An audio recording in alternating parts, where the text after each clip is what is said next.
Bismillahirrahmanirrahim. Bismillahirrahmanirrahim. Assalamualaikum warahmatullahi wabarakatuh.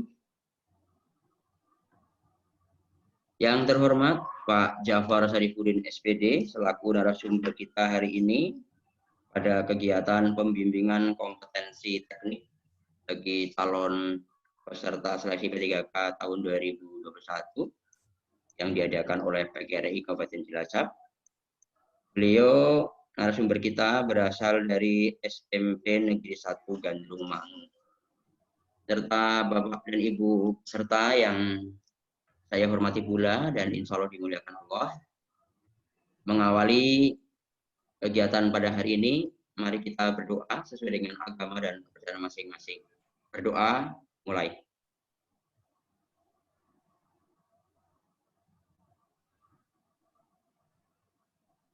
Selesai. Bapak Ibu yang saya hormati, perlu saya sampaikan beberapa hal. Yang pertama, nanti ada sesi pemaparan materi oleh narasumber kita. Setelah selesai pemaparan materi, manakala memang masih ada waktu, karena kita pertemuan di sini insya Allah sampai dengan pukul 15, dilanjutkan dengan sesi tanya jawab atau berdiskusi, atau mungkin ada hal-hal yang ingin Bapak Ibu share di forum ini atau di room ini. Yang kedua, saya sampaikan pula bahwa nanti Bapak diharapkan bisa mengisi daftar hadir lewat link yang akan saya bagikan di chat room. Kemudian, manakala nanti ada hal-hal yang ingin disampaikan, Bapak Ibu bisa menulis lewat chat room atau dengan cara raise hand, pada saatnya kami persilahkan. Jadi setelah paparan, barangkali ada yang ingin disampaikan, bisa raise hand dulu, setelah saya persilahkan baru Bapak Ibu menyampaikan secara langsung. Yang selanjutnya, saya sampaikan pula, ini alhamdulillah kita panjenengan semua dapat salam dari Ketua Pengurus PGRI Provinsi Jawa Tengah, yaitu Bapak Dr. Mugdi, juga salam dari Bapak Wuyung selaku Ketua PGRI Cilacap. Ya, mereka tidak bisa gabung di ruangan kita, tetapi mereka semuanya titip salam dan mendoakan semoga Bapak Ibu semua sukses. Amin ya rabbal alamin. Baiklah. Untuk selanjutnya, saya persilakan kepada Pak Jafar Sarifuddin SPD untuk menyampaikan paparan.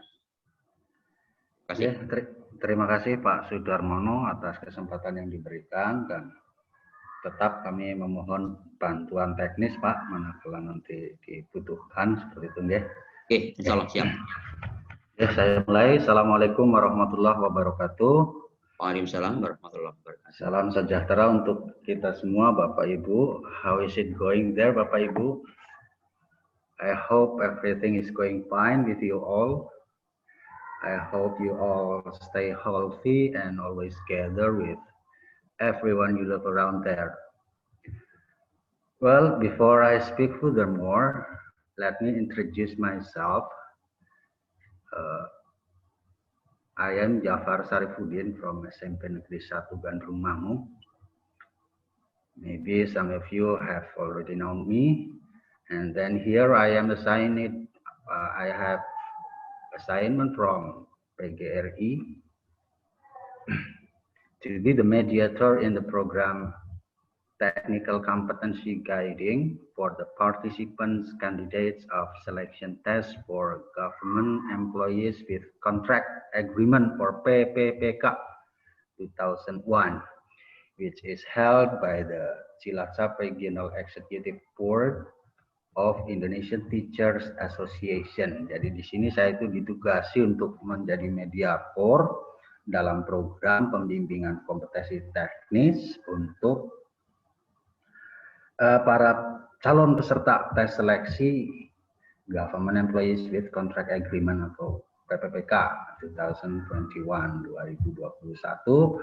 yang diselenggarakan, which is held by the Cilacap Regional Executive Board, pengurus daerah PGRI Kabupaten Cilacap. Oke, thank you PGRI, terima kasih sekali untuk PGRI for holding the program, menyelenggarakan program ini, and especially for Bapak Sudarmono, thank you very much for hosting the Zoom meeting. Terima kasih sekali untuk menjadi host di dalam pertemuan Zoom ini. All right, Bapak Ibu, to tell you the truth that it is very honored for me to see you here in the Zooming room. Jujur saja ini Bapak Ibu ya, saya itu sangat merasa tersanjung ya bisa bertemu dengan Bapak Ibu semua ya di Zoom meeting ini. So, let me say welcome to the room and I hope you will find it nice to join here where for the next 2 hours we are going to discuss the simulation test items we did few days ago. Jadi di sini saya merasa senang ya Bapak Ibu semua bisa bergabung untuk selama 2 jam ke depan ini ya sampai jam 15 kira-kira begitu. Kita akan berdiskusi tentang soal-soal tes yang kita kerjakan kemarin seperti itu. Oke, untuk masuk ke dalam soal-soalnya Bapak Ibu, saya akan share file dulu. Apa ya Pak Sudarmono ya? Ya betul, silakan share screen. Saya share file dulu sebentar. Oke, ready ya Bapak Ibu ya? Are you ready for the discussion session? Untuk kegiatan diskusinya sudah siap ya Bapak Ibu ya? Insya Allah. Saya share.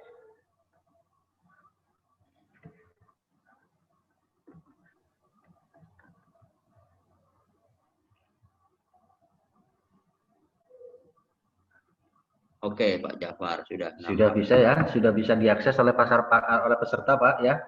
Sudah, hanya tinggal di slideshow saja. Oke, yeah.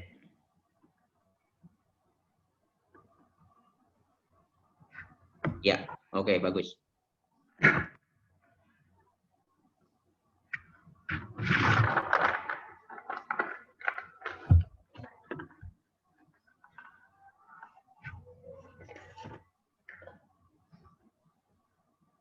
Technical competence guiding for the candidates of government employees with agreement contract for English teachers at the level of SMP by Teachers Indonesian Teachers Association Kabupaten Cilacap. Ya, di sini kita akan bahas soal-soal yang kita kerjakan kemarin Bapak Ibu ya. We'll discuss the test items we did a few days ago. Langsung saja kita mulai. Let's go to the first question. Nah, this is the first question. As stated in the Ministerial Decree of Minister of Education and Culture number 719/P/2020 on guidelines for curriculum implementation in educational units under special circumstances. Educational units can provide a curriculum which is suitable for the needs of their students. The question here is one of the 3 curriculum options offered to educational units under special circumstances is it A, independently simplified curriculum, B, online implemented curriculum, blended learning curriculum, national COVID-19 curriculum, originally developed curriculum. Okay, here I have provided the slides with the answer and the rationale.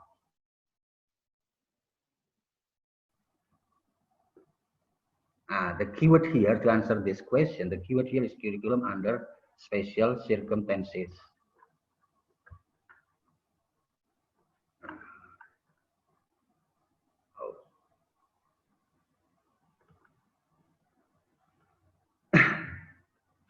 The analysis for the question. In the special circumstances, based on the Permendikbud nomor 2719/P/2020, di sana itu disebutkan dengan jelas bahwa educational units atau satuan pendidikan itu dapat menggunakan kurikulum nasional, kurikulum darurat yang dikembangkan oleh Balitbank, ataupun kurikulum yang disederhanakan secara mandiri. Nah, disesuaikan dengan opsi jawabannya, maka sangat jelas. It is very clear that here the answer is A, independently simplified curriculum. Nah, this is the answer. Okay, Bapak Ibu, is it clear? We can go to the next question now. The question number 2. In 2021, the national exam will be replaced by with a minimum competency assessment and a character survey. And the question here is, which of the following statement is true about the character survey based on the policy? I believe that many of you have taken part in a workshop held by Kemdikbud related to AKM or minimum competency assessment. Saya yakin Bapak Ibu sudah banyak yang ikut dalam kegiatan atau workshop yang diselenggarakan oleh Kemendikbud berkenaan dengan AKM. Nah, di sana ada beberapa kebijakan ketentuan tentang survei karakter. Ya. Jadi this is the rationale. Kata kuncinya adalah the keyword here is character survey policy. Nah, memang dalam Kemendikbud ya itu belum mengeluarkan regulasi yang rinci ya. Kemdikbud has not released a detailed policy yet about character survey. Tapi kita bisa menyimpulkan berdasarkan press release ya. We can conclude from the press release by Mr. Nadiem Makarim, ya, bagaimana pengertian dari karakter survei atau survei karakter. Nah, bisa disimak juga melalui berbagai website ya. Nah, salah satunya di sini dari Jakarta Post. Dengan jelas di sana bahwa disebutkan survei karakter itu berhubungan ya, character survey is related to the internalization of Pancasila value into the school environment. So the answer here is B, refers to a test based on an observation by teachers of their students' behavior and attitude in accordance with values of the state ideology Pancasila. Okay, then now we can go to question number 3.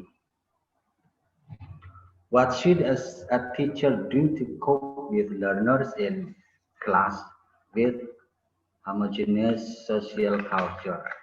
Kalau dalam bahasa Indonesia mungkin apa yang mesti guru itu lakukan untuk menghadapi para peserta di kelas dengan budaya sosial yang homogen. Kita lihat pembahasannya. Let's see the rationale.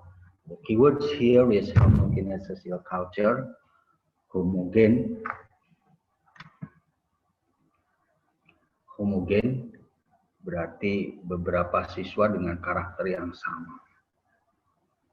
Ya, tentu of course it is related to the collaborative learning, dengan pembelajaran kolaboratif yang tidak individu tetapi harus bekerja sama dengan para siswa seperti itu. The analysis here, option B, D, and E are related to our treatment as a teacher to the students individuals. Jadi opsi B, D, dan E itu kan terkait dengan perlakuan kita sebagai guru kepada siswa sebagai individu-individu, ya, bukan sebagai kelompok yang harus bekerja sama dalam collaborative learning. Selanjutnya, then option C is out of the context. Opsi C itu di luar daripada konteks, maka jawabannya adalah jelas.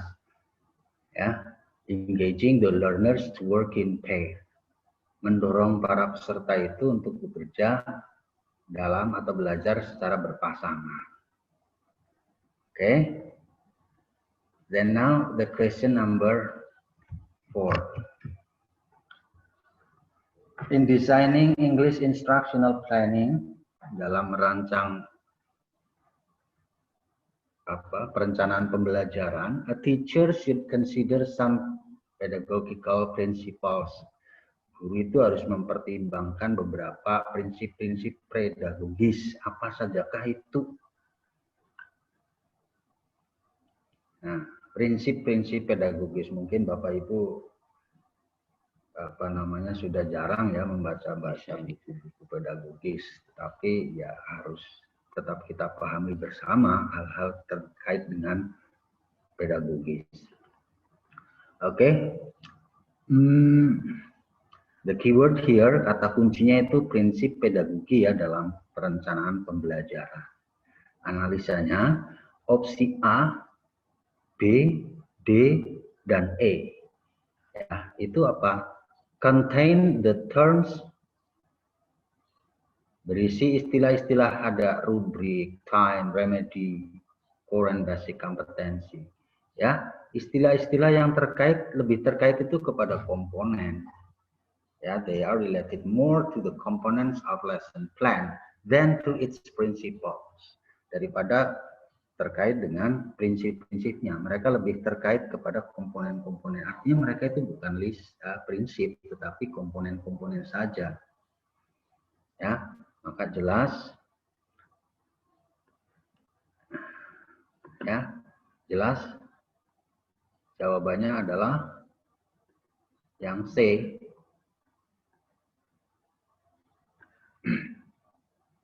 Ada students individual differences, perbedaan-perbedaan individu siswa, hubungan antara hubungan kompetensi dasar, indikator, material, dan tugas ya dalam satu kesatuan, kemudian aktivitas belajar siswa serta penggunaan media berbasis teknologi.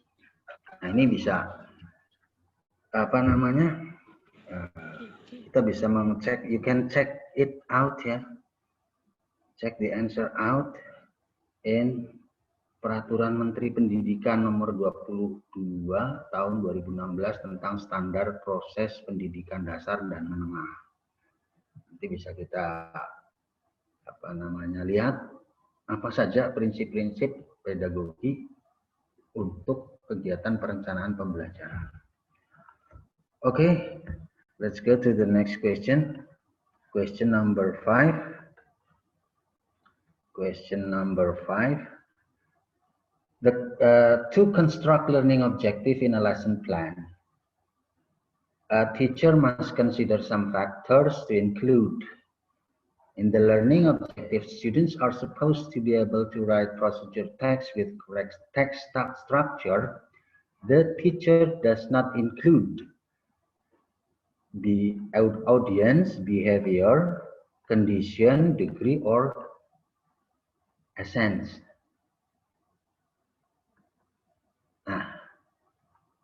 This is the rationale.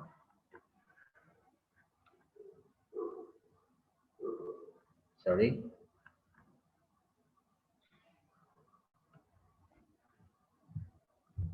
Faktor dalam perumusan tujuan pembelajaran itu ada A, B, C, D.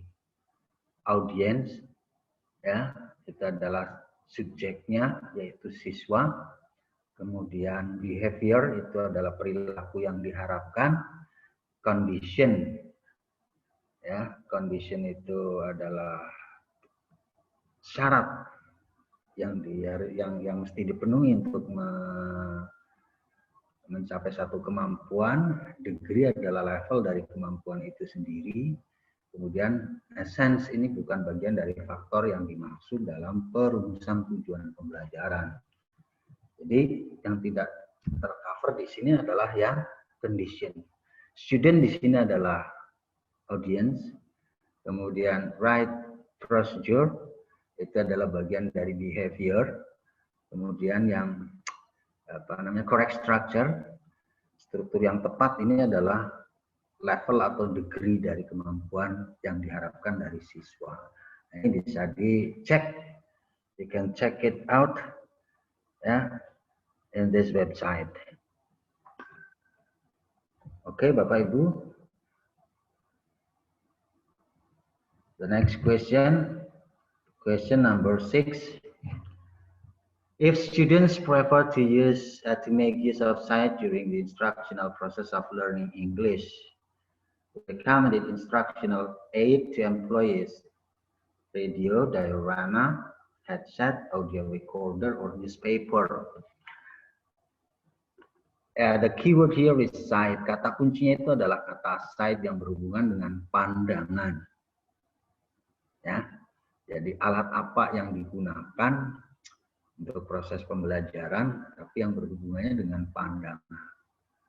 Opsi A radio, C headset, dan D apa itu? Audio recorder itu nggak ada hubungannya dengan pandangan atau dengan gambar.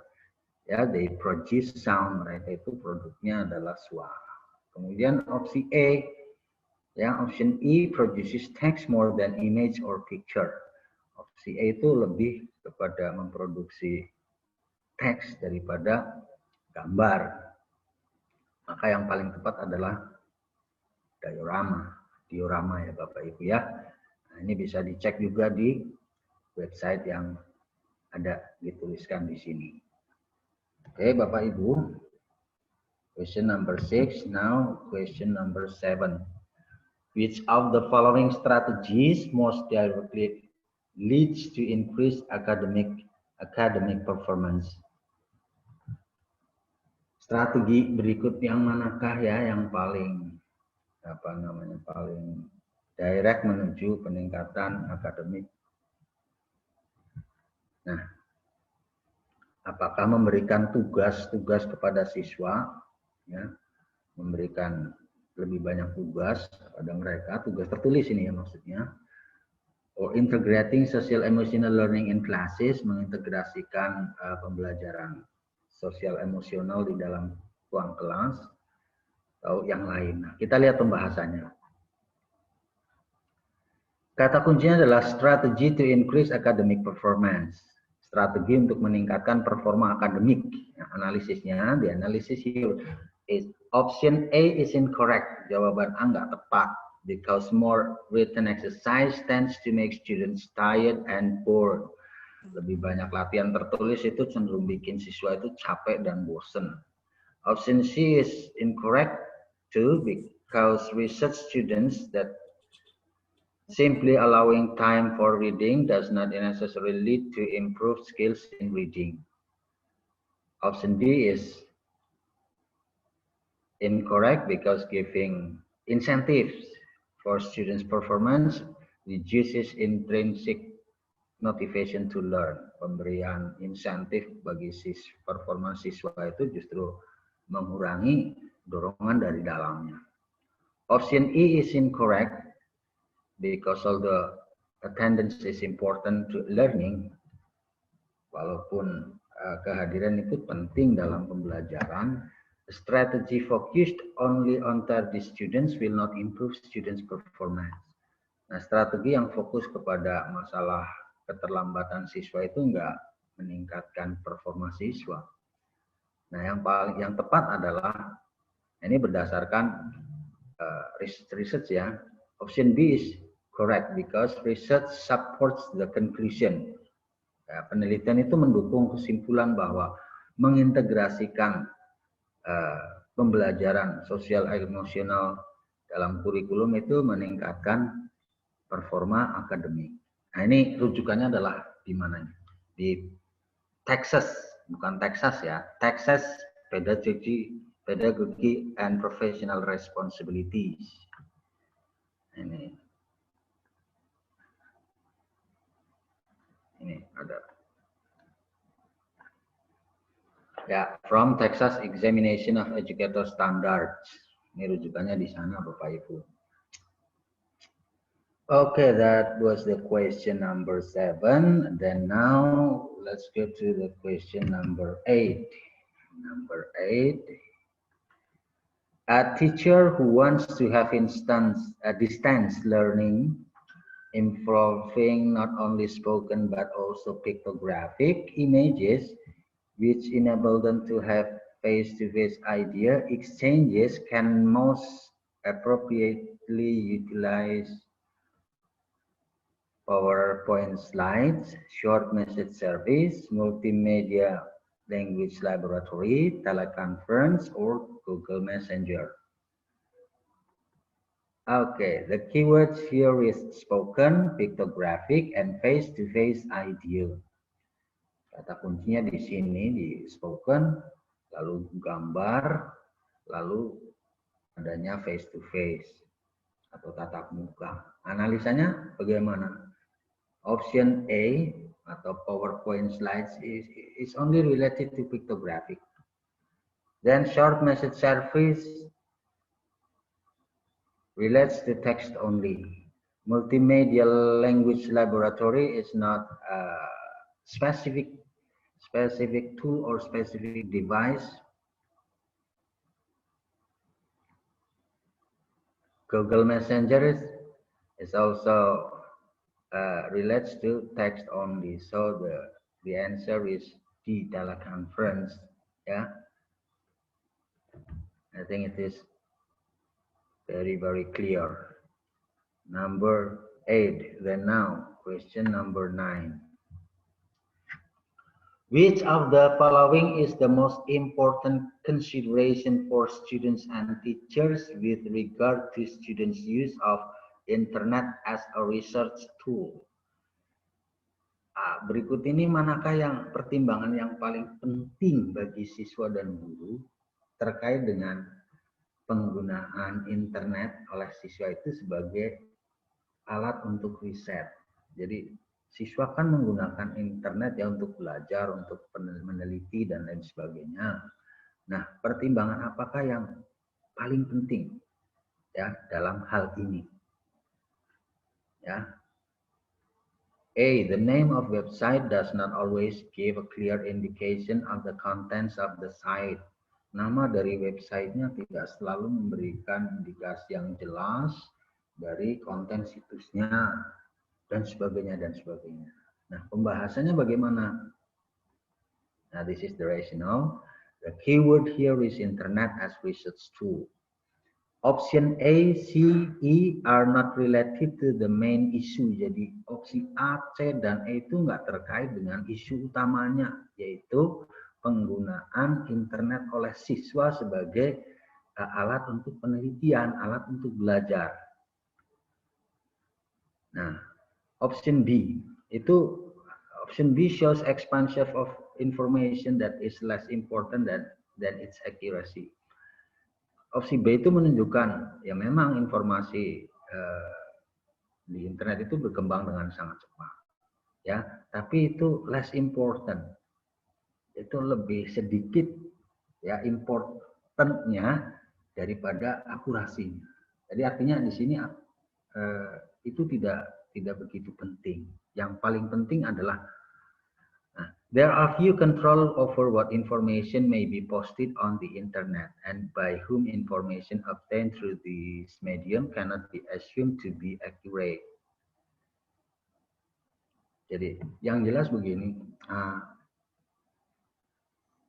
konten-konten di internet itu apa namanya bisa diunggah oleh siapapun, ya, dan belum terverifikasi akurasinya oleh expert oleh para ahli. Nah, justru ini yang penting.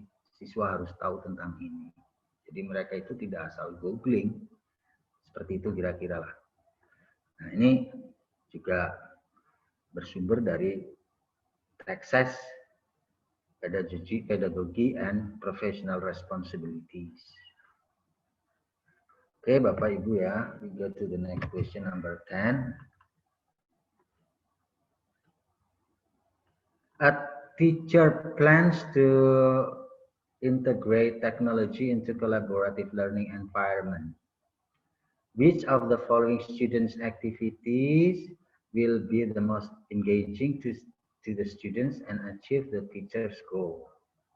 Seorang guru merencanakan untuk memasukkan teknologi ke dalam lingkungan pembelajaran kolaboratif. Berikut ini aktivitas yang manakah yang paling mendorong siswa ya dan mencapai tujuan yang diharapkan oleh guru. Apakah presenting multimedia presentation on a key concept, ya, menyajikan presentasi multimedia gitu kan, kemudian membuat blog, lalu reading electronic version dan sebagainya dan sebagainya. Okay, let's see the The rationale, the keyword here is technology, kolaboratif. Kata kuncinya adalah kata teknologi dan kolaboratif. Maka ya, option A, C, and D are incorrect. Jawab opsi A, C, dan D itu nggak tepat because the activity does not promote collaboration among students. Karena aktivitas pada opsi A, C, dan D ya itu tidak mendorong adanya kolaborasi di antara para siswa. Itu opsi A, C, D. Misalkan C membaca buku elektronik gitu, itu tidak ada hubungannya dengan mendorong siswa untuk berkolaborasi. Yang paling tepat adalah option B. Option B is correct because a blog is a collaborative activity that requires students interaction. Jadi blog itu adalah aktivitas kolaboratif. Membuat blog itu aktivitas kolaboratif yang mempersyaratkan adanya interaksi siswa. Jadi mungkin dengan membuat blog lalu mereka bisa mengundang teman-temannya untuk berpartisipasi di blog masing-masing, seperti itu kira-kira. Sumbernya masih sama, Texas Pedagogy and Professional. Ini sumbernya. Okay, number 10. Then now the question number 11. Learning new topic can be challenging for students. To motivate them to learn with enthusiasm, a teacher may use empathic communication strategy by blah blah blah. Mempelajari hal baru itu menantang, topik baru itu menantang bagi para siswa. Untuk memotivasi mereka mempelajarinya dengan antusias, seorang guru itu bisa menggunakan strategi komunikasi yang empatik. Dengan cara bagaimana? Apakah hanya sekedar menceritakan, telling the class that all beginning is difficult, memberitahu bahwa yang namanya permulaan itu mesti susah, informing the class to always be motivated, menyampaikan pada siswa untuk selalu punya motivasi, atau yang lain. Pembahasannya,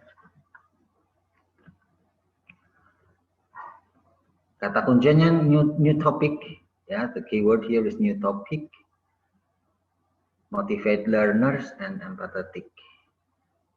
The analysis here, option A and D. In the option A and D, the sentence do not motivate students. Kalimat yang A dan D ini tidak memotivasi siswa. Lalu option B and C, the sentences are not related to new topic. Yang C dengan yang B ini nggak ada kaitannya dengan topik baru dari satu kompetensi misalnya. Jadi jawabannya adalah yang A. Menyampaikan kepada mereka bahwa topik tersebut menarik dan menjanjikan pada mereka, mereka pasti akan menyukainya. Okay? Yeah, the answer is E. Question number 11. Then now, question number 12. Which one of the following aspects is not considered in setting up the minimum passing grade in the English subject? Yang manakah dari aspek berikut ini yang tidak tidak dipertimbangkan di dalam menyusun the minimum passing grade? Apa ini? Mungkin kita bisa sebut ini KKM ya, kriteria kecerdasan minimal, minimum passing grade. Nah, apakah the nature of the subject matter, qualification of teachers, school culture, quality intake, learning facility? Maaf Pak Sudaryanto, apakah di sini kita bisa berinteraksi, maksudnya bisa peserta bisa berpartisipasi Pak Sudaryanto? Sudarmono mungkin. Ya Pak Sudarmono, mungkin peserta bisa. Boleh Pak, boleh. Oh iya. Ya, boleh, misalnya suruh membaca juga boleh. Jadi dari tadi nomor 1 sampai 11 ya, mohon maaf sekali. Saya belum tahu bagaimana mekanismenya di sini ya. Mekanisme. apakah peserta bisa? Boleh Pak, boleh sambil berinteraksi. Makanya dari tadi saya tidak meminta tanggapan dari peserta. Monggo Bapak Ibu, mungkin Bapak Ibu ada yang mau menanggapi atau dari nomor 1 sampai 12, misalkan ada yang ingin disampaikan tadi juga boleh, mumpung belum terlihat atau tertinggal terlalu banyak, atau setidaknya mulai dari nomor 12 ini.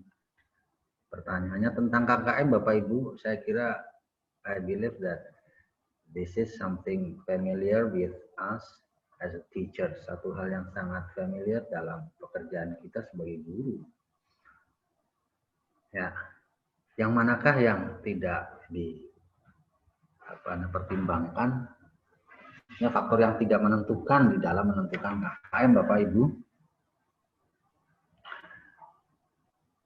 Ada yang mau menyampaikan, Bapak Ibu? Selamat siang, good afternoon, Miss Anissa Nur Cynthia. Ada siapa lagi di sini? Silakan Ibu, bisa di-unmute dulu. Kalau akan. Monggo Bapak Ibu. Iya, biar tidak terlalu satu arah mungkin maksud Pak Jafar. Begitu Pak, ya. Monggo Bapak Ibu, barangkali ada yang ingin menyampaikan satu tanggapan, ingin bahkan ikut menjawab, ya, untuk sambil mengkonfirmasi jawaban yang Bapak Ibu berikan pada saat tes kemarin. Nah, ini kan satu hal yang sangat familiar dalam praktik profesional kita sebagai guru, yaitu penyusunan KKM. Ya. Which aspect is not considered in setting up the minimum passing grade in English subject. Monggo Bapak Ibu.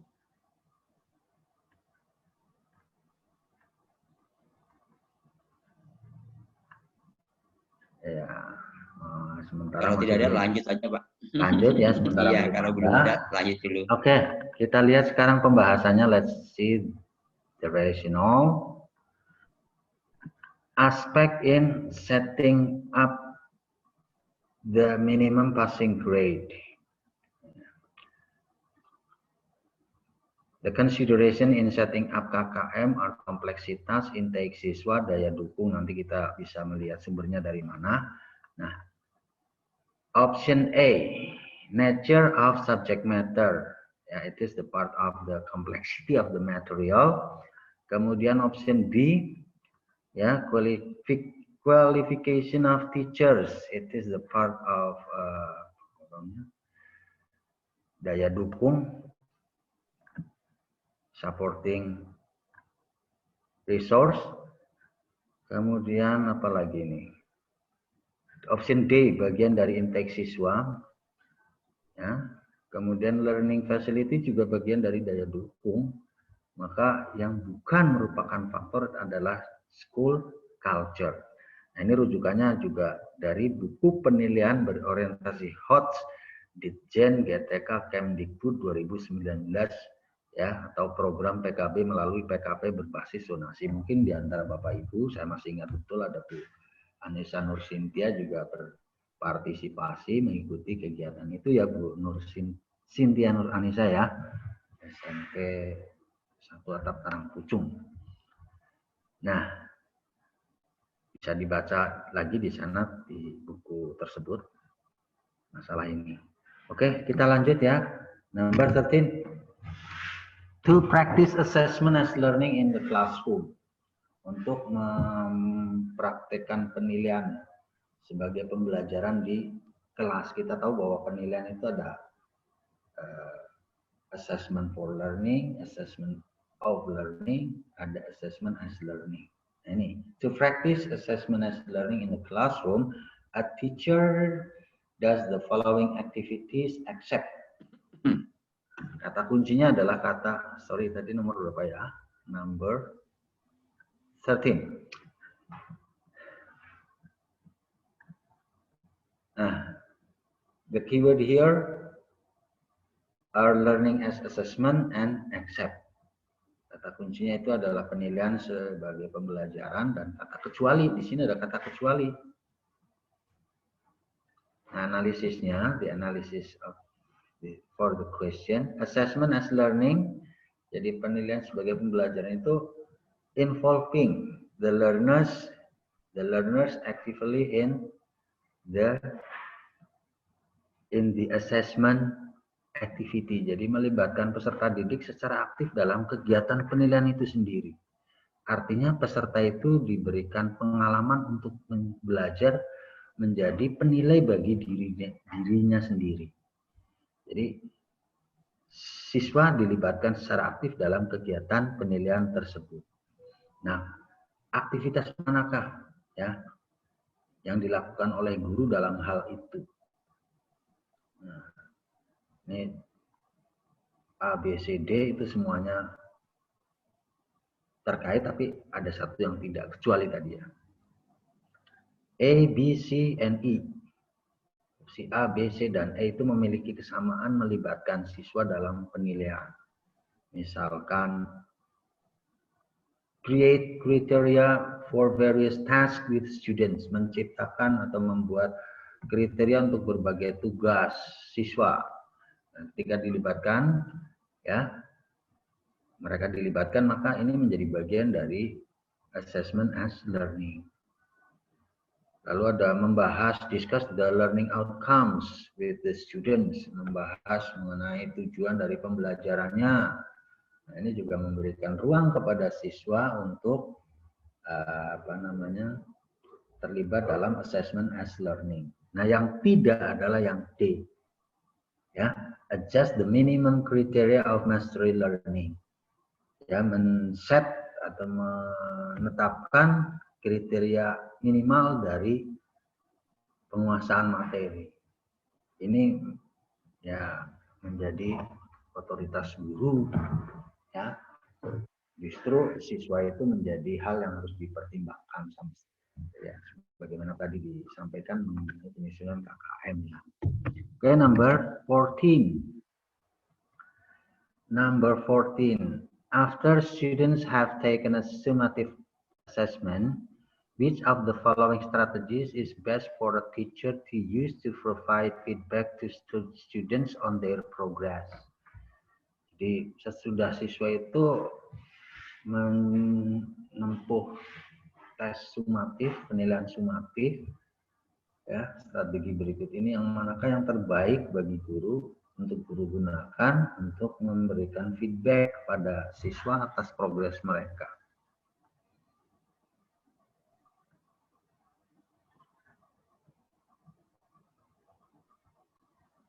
Jadi sesudah penilaian sumatif kan guru harus memberikan feedback ya kepada siswa ya tentang kemajuan mereka.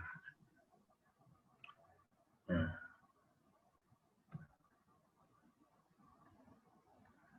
option A is incorrect. Jawaban A itu nggak tepat because it does not provide a way for students to reflect on their learning and improve their understanding after going over an assessment. Jadi opsi A itu tidak tepat membandingkan individu, membandingkan hasil individu siswa ya dengan performa siswa sebelumnya. Ini nggak tepat. Karena itu tidak memberikan ruang bagi siswa itu untuk refleksi ya atas pembelajaran mereka dan meningkatkan pemahaman mereka setelah menempuh tes. Jadi tidak memberikan ruang untuk itu. Demikian pula dengan opsi B itu tidak tepat karena tidak memberikan kesempatan kepada siswa untuk merefleksikan miskonsepsinya sesudah penilaian, kesalahpahamannya ya sesudah penilaian. Jawaban yang tepat adalah yang option C is correct because looking back over the past over the test allows students to gain understanding on and to reflect on any errors they might have made. Jadi karena melihat ke belakang ya tes tersebut itu akan memungkinkan siswa itu untuk mendapatkan pemahaman dan merefleksikan kesalahan-kesalahan yang mungkin mereka itu sudah buat.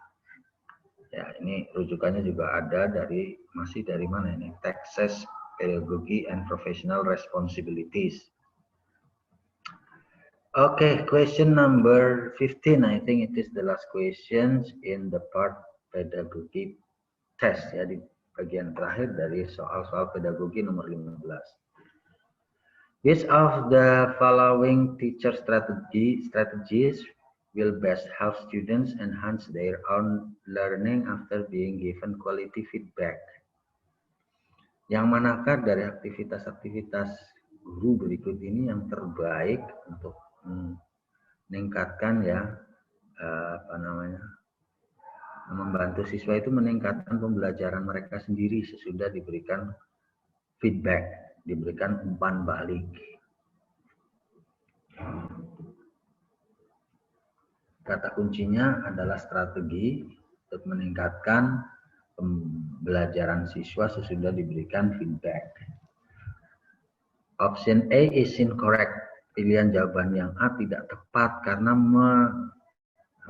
assigning practice work when students do not know how to do it correctly can only reinforce their misconception.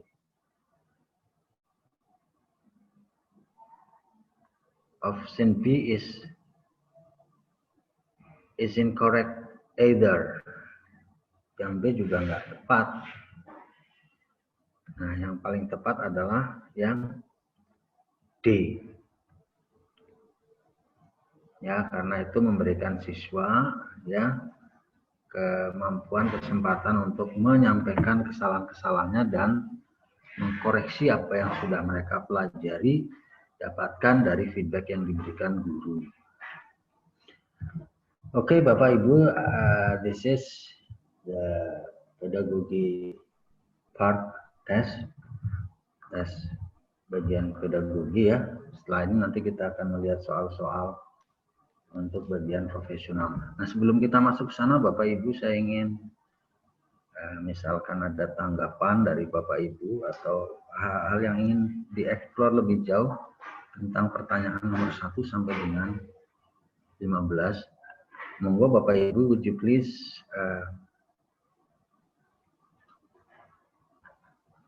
give your opinion, your response to our discussion. Question number 1 to question number 15. Monggo Bapak Ibu. Ada tidak Bapak Ibu? Nampaknya masih ingin menjadi pendengar setia dulu Bapak.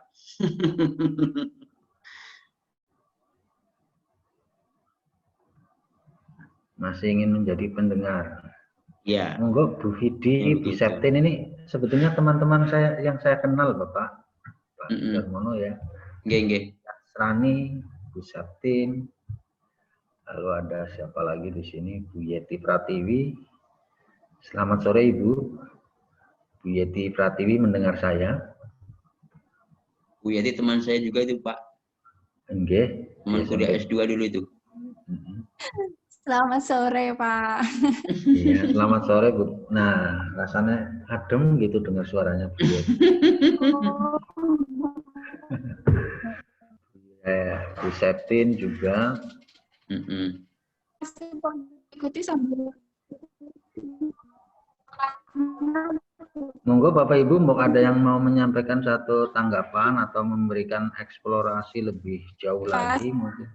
Ya Ibu, silahkan.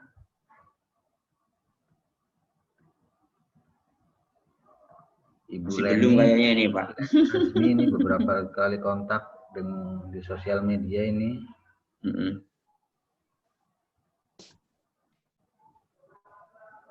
Ya, oke. Kalau belum, maka kita lanjut dulu ya ke soal-soal di bagian tes profesional. Nah, number 16. Kalau bagian profesional pasti Bapak Ibu ya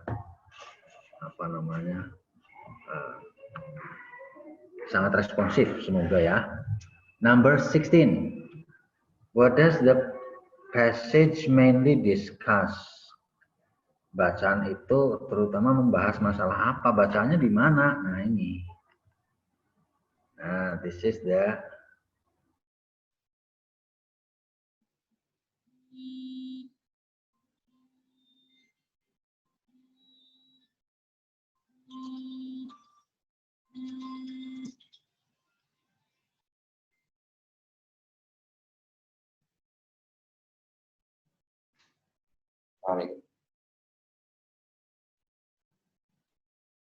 Selamat siang.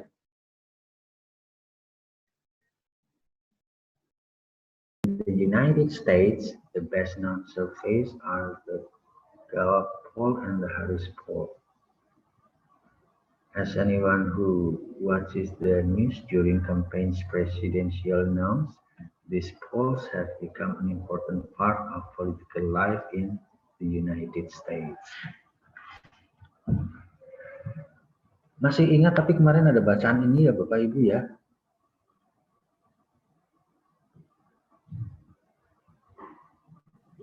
Ya. Dikoreksi juga ya Bu ya kalau misal Bapak Ibu, kalau misalkan saya salah menerjemah, ini saya coba untuk menerjemahkan. Nah ini orang-orang di Amerika Utara itu cukup familiar dengan ya apa namanya banyaknya person on the street interview atau interview dengan orang-orang di jalanan lah maksudnya mungkin gitu ya. Di apa namanya news show televisi lokal setempat sana.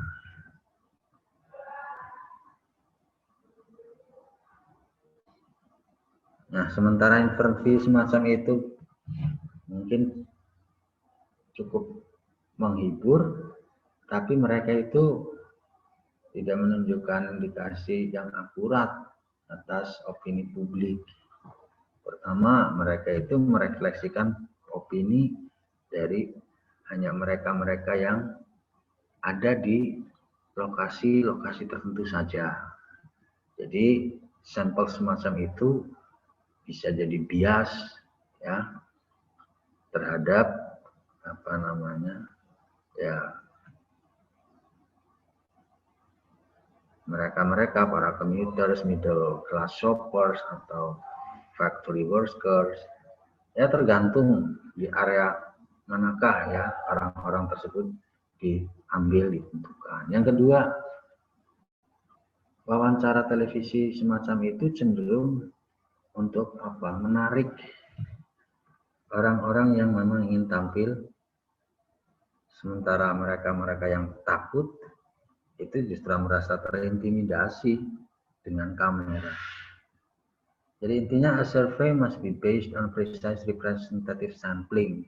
Survei itu harus didasarkan pada sampling yang representatif, sampling yang presisi, yang akurat. Ya, jika ingin merefleksikan apa namanya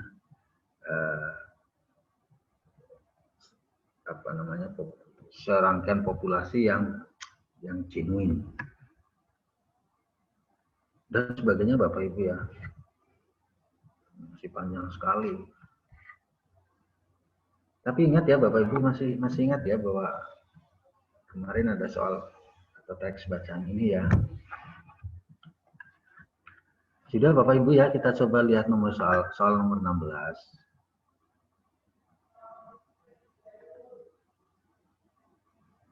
Soal nomor 16 saya pinggirkan dulu ini. What does the passage mainly discuss? Teks itu terutama membahas masalah apa?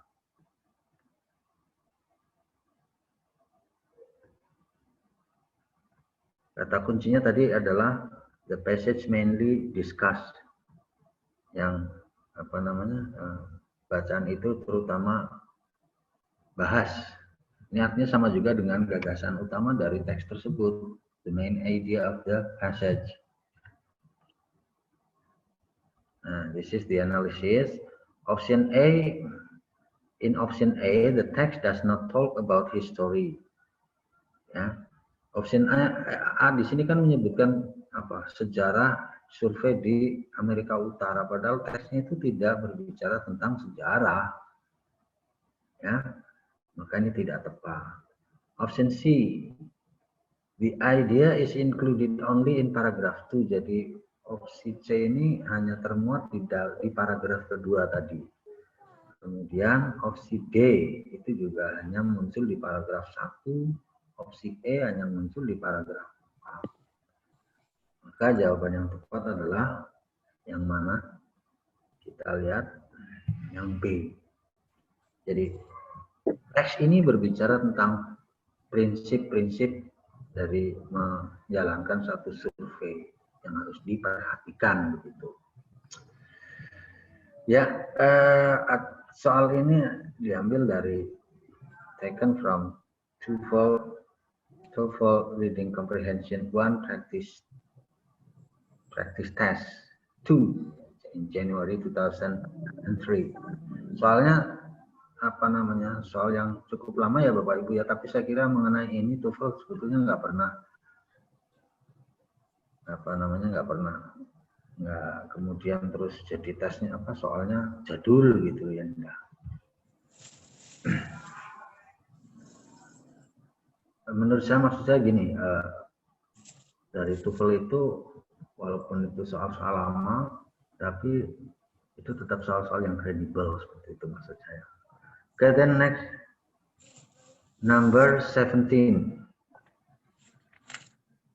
While such interviews can be highly entertaining, they are not necessarily an accurate indication of public opinion.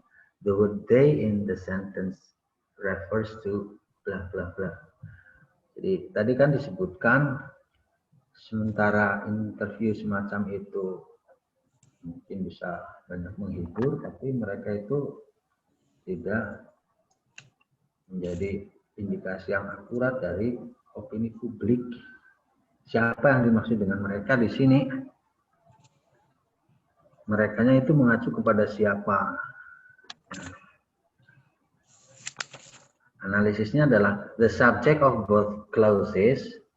Subjek dari klausa-klausa ini, klausa yang pertama ini, klausa yang kedua, ini masih orang yang sama. Berarti siapakah they di sini adalah interviews. Oke, ya Bapak Ibu ya. Sumbernya masih sama. Saya lanjutkan. According to the passage, berdasarkan bacaan tersebut, the main disadvantage of person on the street interviews is that they blah blah blah. Berdasarkan bacaan ya, kerugian yang pokok dari interview apa namanya dengan person on the street adalah apa? Karena ada interview dengan, ada survei dengan kuesioner, kemudian ada survei dengan interview orang-orang di jalanan. Nah, kerugian dari interview dengan orang-orang di jalanan itu bagaimana?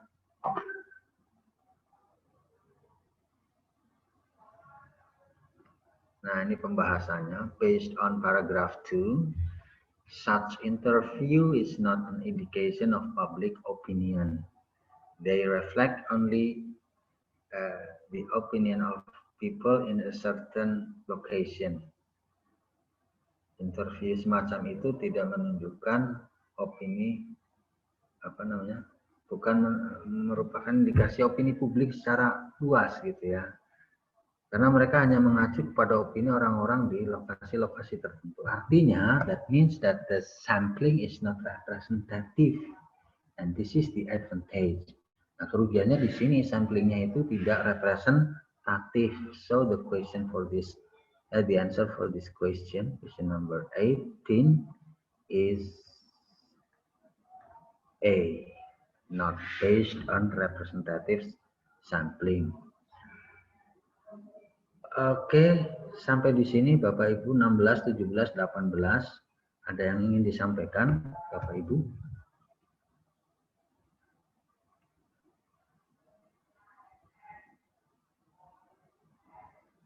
Would you please give your opinion, your response to our discussion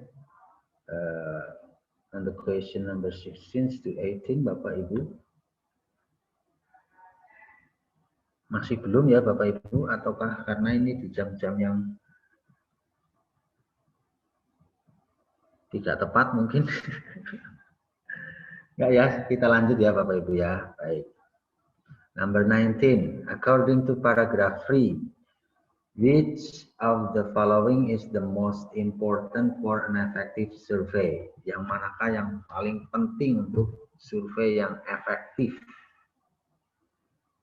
Apakah high number of respondents, respondensnya yang banyak, interviewers ability to measure respondents feelings, jadi kemampuan pewawancaranya itu untuk mengukur feeling dari para respondents, sociologist who is able to interpret the result, sosiologis yang mampu menginterpretasikan hasilnya. Yang mana Bapak Ibu ya? Oke, kata kuncinya adalah the keyword here is effective survey. Now, based on paragraph 3, surveys can be indispensable source of information, but only if the sampling is done properly and the questions are worded accurately.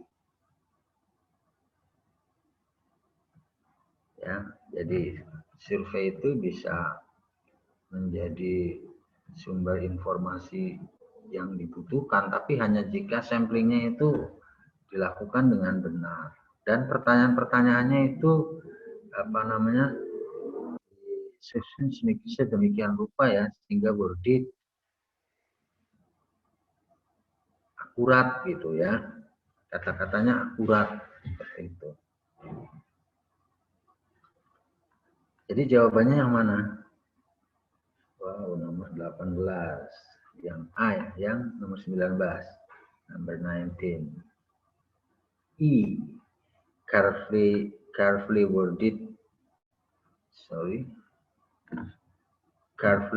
worded questions. Jadi kalimatnya itu, kalimat-kalimat tanya yang digunakan di dalam survei itu harus yang worded properly.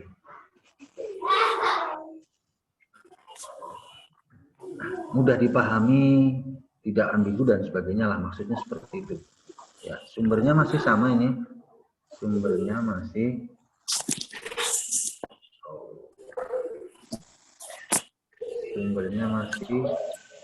sama ya.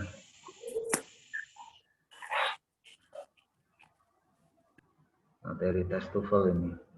Next, number 20. It can be inferred from passage that one reason that sociologists may become frustrated with questionnaires is that, jadi bisa disimpulkan dari bacaan itu bahwasanya satu alasan sehingga sosiologis itu mungkin frustasi dengan kuesioner adalah bahwa apa?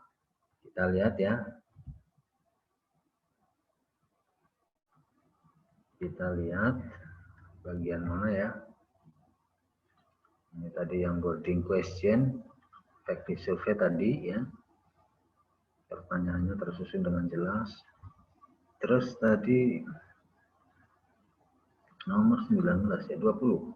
Pertanyaannya apa yang bisa disimpulkan? Kenapa sosiologis itu frustasi?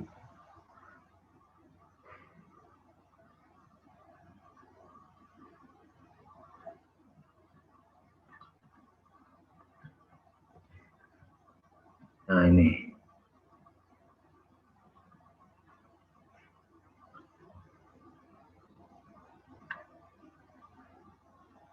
Each of these forms of survey research has its advantages.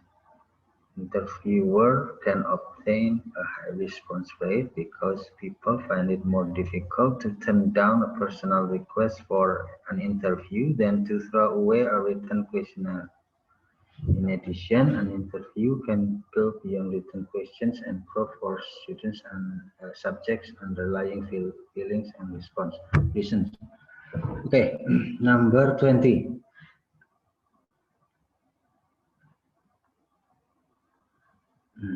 Kata kuncinya adalah frustrated with questionnaires. Frustasi dengan kuesioner. Tadi paragraf 4 kan menyebutkan, ya, paragraph 4 says that an interviewer can obtain high response rate because people find it more difficult to turn down a personal request for an interview than to throw away a written questionnaire. Jadi pewawancara itu bisa memperoleh respons yang tinggi, yang banyak, ya, karena orang-orang itu ya melihatnya itu cukup sulit untuk menolak permintaan personal untuk interview daripada untuk membuang kuesioner yang tertulis. Artinya kalau dengan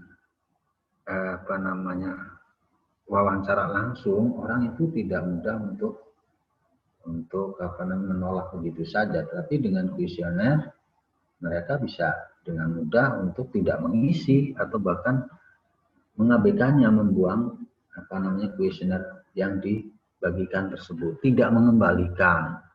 Nah, jadi jawabannya adalah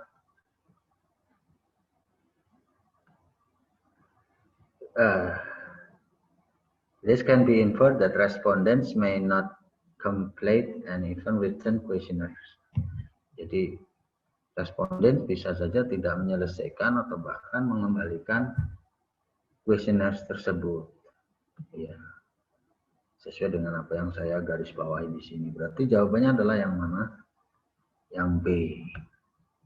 Tidak mengisi atau tidak mengisi dan mengembalikan. Mereka justru membuang. Itu yang bikin frustrasi dari para sosiologis. Oke, question number 21. Sorry. Number 21. One advantage of live interviews over questionnaires is that live interviews, satu keuntungan dari interview langsung, ya, dengan dibanding kuesioner adalah dibanding dengan kuesioner itu adalah bahwa interview langsung bagaimana? Apakah costless, lebih murah, easy to manage, lebih mudah dikelola, produce more information, menghasilkan lebih banyak informasi, easier to interpret, mudah untuk diinterpretasikan atau ditafsirkan, minimize the influence of the researchers, meminimalisir pengaruh dari peneliti itu sendiri. Yang menjadi keuntungan dari interview pakai kuesioner itu apa? Yang menjadi keuntungan dari interview langsung.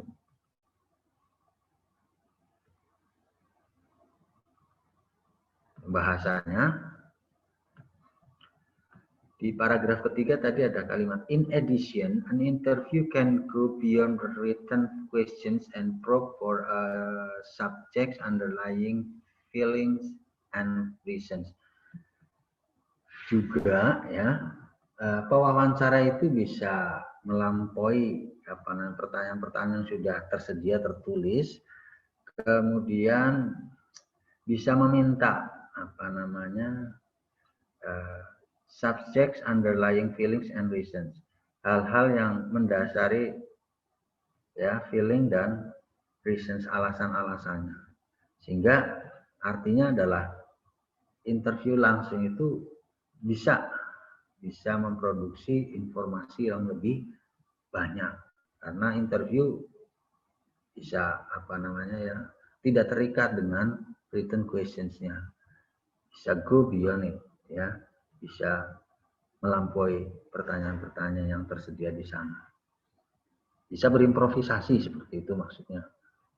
Okay, number 22. Which of the following terms is clearly defined in the passage? Istilah manakah yang didefinisikan dengan jelas di dalam teks tadi, di dalam bacaan tadi? Cukup jelas, ya, yaitu istilah survei. Paragraph 1 says a survey is a study generally in the form of an interview or a questionnaire that provides information concerning how people think and act. Ya, ini adalah definisi yang sangat Yes. So the answer here is A, number 22. Then now number 23. Who likely takes advantages from reading the passage? Siapa yang mungkin mengambil manfaat ya dari membaca bacaan tersebut. Jadi bacaan tersebut bermanfaat bagi siapa?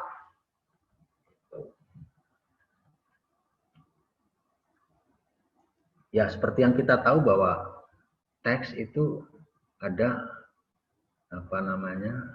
target pembacanya. Nah, untuk teks-teks seperti ini, siapa target pembacanya? Siapa yang mengambil manfaat dari membaca teks tersebut? Apakah public in North America, respondent, sociologist, politician, or interviewer? Nah, pembahasannya, teks tersebut berbicara tentang survei. Dan ini satu hal yang berguna untuk khususnya adalah sosiologis. Berguna bagi para sosiolog. Kalau untuk publik in North America, publik di Amerika Utara secara umum saya kira tidak, responden juga tidak. Nah, politician mungkin, tetapi mereka mungkin lebih kepada memanfaatkan hasil dari satu penelitian, bukan penelitian itu sendiri. Oke, number 23, ini masih apa nih?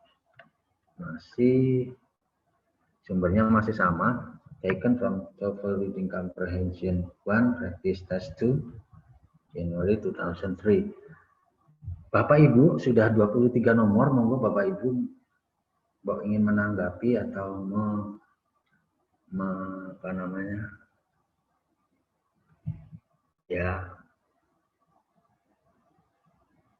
mengelaborasi lebih jauh lagi mengenai soal nomor 1 sampai dengan 23. Monggo Bapak Ibu. Ada Bu Anissa Nursintia sekali lagi, ada Bu Daryati Aira. Ya, saya lihat dulu di sini ada Bu Lisa Diansari. Sepertinya kemarin baru kontekan dengan siapa Bu Lisa ya? Yang dari Dipalap itu Bu. Ya tentang SIM PKB itulah Ibu ya. Oke, ya sebentar. Lalu ada siapa lagi nih? Pak Wahyudi Putra, Bu Yanti,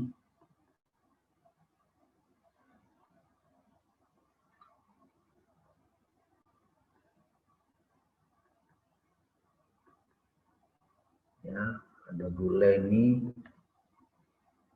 Bu Soliah.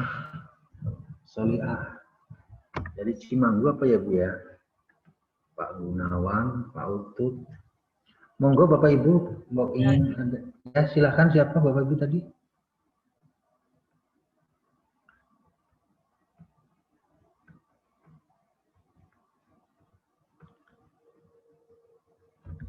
Bu Ika Widianti.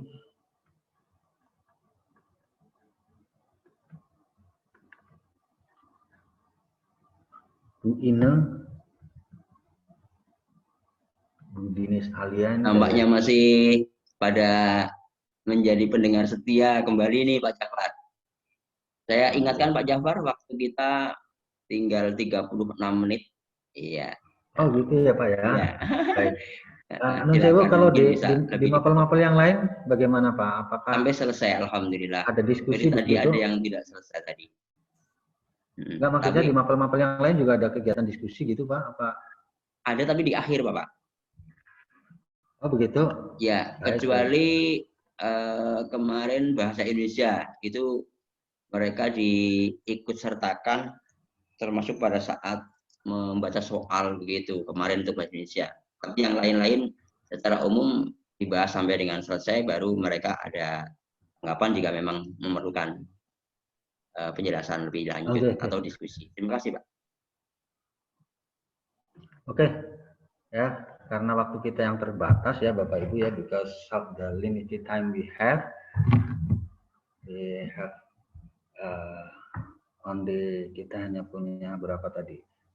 36 minutes ya, 36 menit ya to complete the questions until number 50 sampai dengan nomor 50. Kita lanjut ya Bapak Ibu ya. Baik, number 24. Nomor 24. Teksnya seperti ini ya, sebuah label. Sebuah label seperti ini. Label produk. Sepertinya ini adalah minuman suplemen.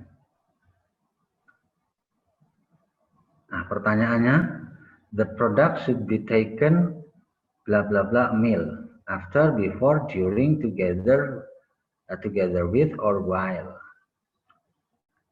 Produk tersebut mesti diambil dalam kaitannya dengan meal itu sesudah, sebelum, atau bagaimana?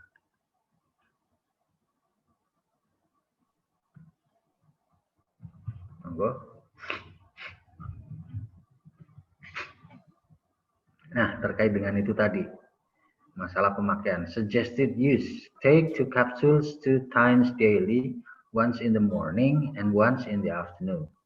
Take on an empty stomach. Nah, ambil pada saat perut kosong. Oh, aduh, sebentar. Maaf ya Pak ya. Klik di sini tadi. Number 24. Produk tersebut harus diambil dalam kaitannya dengan meal, makan gitu ya. Itu sebelum, sesudah, atau bagaimana? Tadi sudah ada ininya. Semua jawaban menunjukkan waktu. Nah, analisanya adalah berdasarkan teks tadi disebutkan take on an empty stomach. Ya, ambil saat perut kosong. Ini artinya adalah ini berhubungan dengan kondisi before meal, sebelum makan, kan perut kosong. Before ya, jadi jawabannya B. Oke, next question number 25.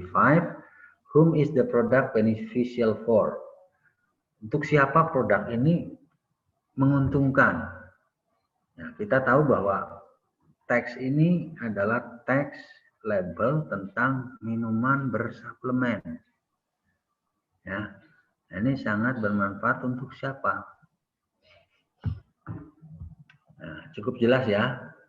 This product is beneficial for sportsmen. Ya, karena ada kata endurance, energy, focus, immune, yang semuanya dibutuhkan oleh seorang sportsman.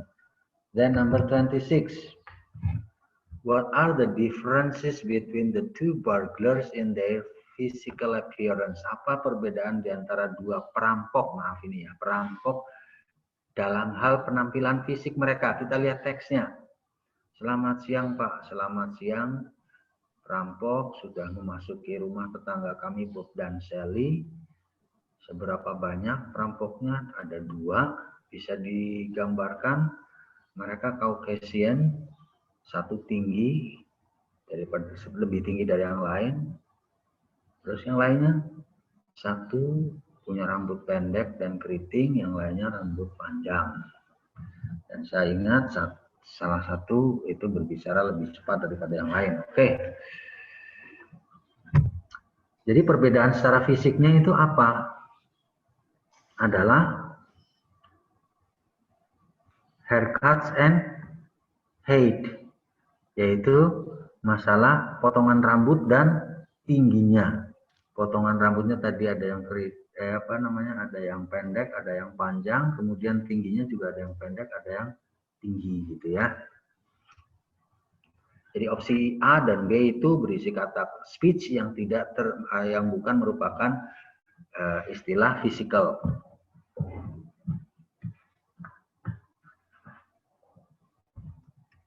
Oke, next number 27. Dari teks itu kita bisa simpulkan apa? Tadi Freddy dan Lisa itu melaporkan sebuah kasus yang terjadi pada tetangganya. Nah, ini menunjukkan mereka itu sangat atentif. Jadi saya kira opsi A ini ya. Kita lihat. Lisa and Freddy report the case to the police. That means they put their big attention to their neighbor. So They are very attentive to their neighbors. Oh, sorry. And number 27A. Okay, number 28. The text aims to, teks tersebut bertujuan untuk apa? Kita lihat teksnya. Percakapan antara petugas reservasi hotel dengan tamu. Ya.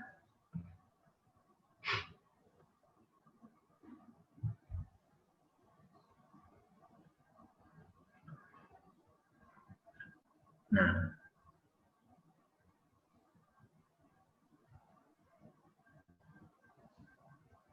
selamat pagi, ini hotel PQR gitu kan, bagian apa yang bisa saya bantu gitu ya. Selamat pagi, saya Taylor Isabel dan seterusnya dan seterusnya. Nah, pertanyaannya, tujuan dari teks tadi.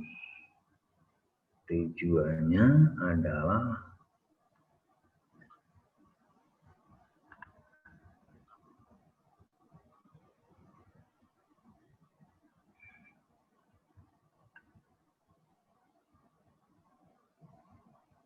oke. Jadi tujuannya itu teks menceritakan adanya interaksi reservasi kamar hotel yang batal, yang tadinya mau ke hotel PQR kemudian pindah ke hotel ABC gitu ya. Nah, ini diambil dan diadaptasi dari buku pembelajaran bahasa Inggris SMP unit 3 ya, teks interpersonal dan transaksional dari program PKB melalui PKP berbasis zonasi Ditjen GTK Kemdikbud 2019. Selanjutnya, from the text we can conclude. Kita bisa simpulkan apa dari teks tadi?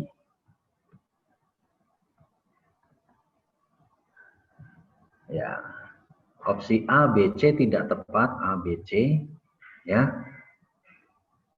Karena ini terkait dengan budget ya, dengan uang. Seseorang tamu membutuhkan superior room. Ini tidak berarti bahwa itu berhubungan dengan uang atau sifat murah atau budget yang terbatas. Lalu opsi E, ini juga tidak tepat karena tidak ada informasi tentang kekecewaan ya. Opsi E menyebutkan satisfied, tentang kekecewaan mereka. Jadi jawabannya adalah D. The guest actually more prefers PQR hotel to ABC. Si tamu itu sebetulnya lebih suka PQR daripada ABC, cuman tidak bisa mengambil PQR. Baik, kita lanjut. Number 30. Why is Peter waiting for Laura reply? Kenapa Peter itu menantikan jawabannya Laura? Kita lihat teksnya. Kita lihat kenapa meminta jawabannya Laura. Nah, dari sini, do you have any suggestion about the best music for my grandmother's birthday party? If you are online, please write an email soon. I'm waiting for your reply. Saya kira cukup ini. Jadi kenapa Peter itu menunggu atau menantikan jawaban Laura? The reason is explicitly shown in the sentence. Do you have any suggestion about the best music for my grandmother's birthday party? Jadi kenapa meminta atau menunggu jawaban Laura adalah because he is requiring her suggestion. Peter itu menantikan atau menunggu saran dari Laura. Kita lanjut Bapak Ibu ya. Number 31. Who are preparing the party? Siapa saja yang menyiapkan pesta tersebut? Ini berarti orang-orang yang terlibat dalam persiapan ya Bapak Ibu. Nah, ini sudah saya garis bawahi, ada dad, uncles, mother, aunts, dan ayah. Berarti yang mana ini? Yang paling lengkap, yang B, Peter, father, mother, aunts, and uncles. Jadi sudah digaris bawahi ya. Ini. My dad berarti father, uncles, lalu ada mother, ada aunts, dan Peter sendiri sebagai si penulis ya. Dia menuliskan I am helping to prepare music. Oke, Bapak Ibu, number 32. What kind of music would not likely Laura recommend? Jenis musik seperti apa yang mungkin Laura tidak rekomendasikan?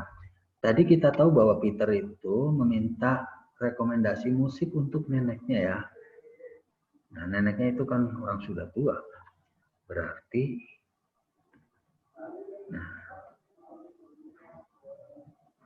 konteks musik untuk nenek yang berusia 70 tahun tentunya adalah musik-musik lama and not the latest.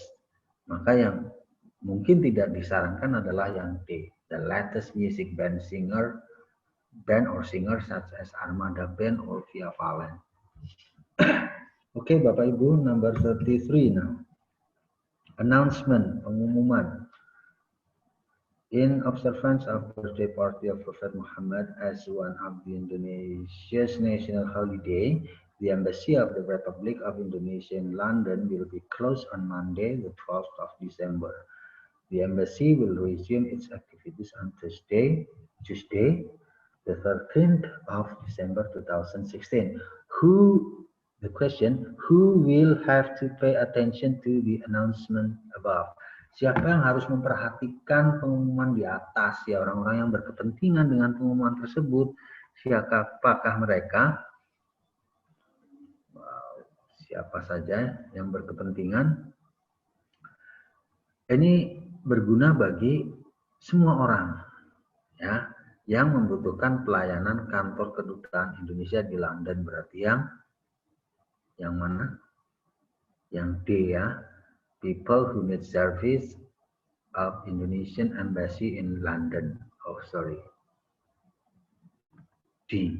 Okay, number 33. D. Okay, 34. What information can be inferred from the announcement? Informasi apa yang bisa disimpulkan dari pengumuman tadi? Saya kira cukup jelas. Teksnya menyebutkan embassy will close on Monday the 12th and will resume on Tuesday the 13th. Jadi sorry.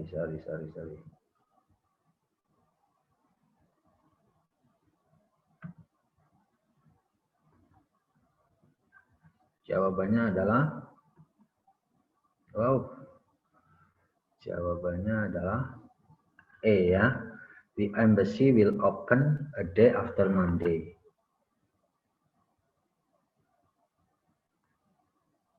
On Tuesday. Okay. Number 35. What can we conclude from the announcement? Apa yang bisa kita simpulkan dari pengumuman tersebut? Pengumumannya seperti apa? Nah, this is the announcement.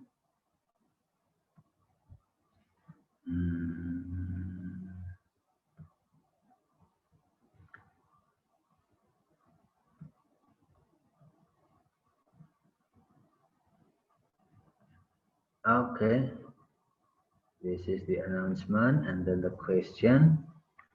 Apa yang bisa kita simpulkan? Banyak yang mungkin memilih option A. This announcement is for international students. Karena adanya ini. Tapi ternyata jawabannya adalah jawabannya adalah C.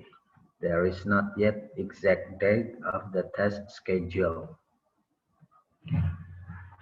Jadi kalau dibaca lebih dalam, sebetulnya pengumuman ini tidak hanya ditujukan kepada international students, tetapi juga untuk Indian student.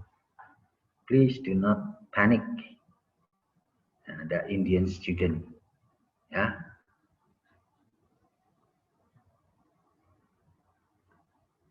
Oke, itu kenapa tadi jawaban A yang banyak diambil ternyata keliru.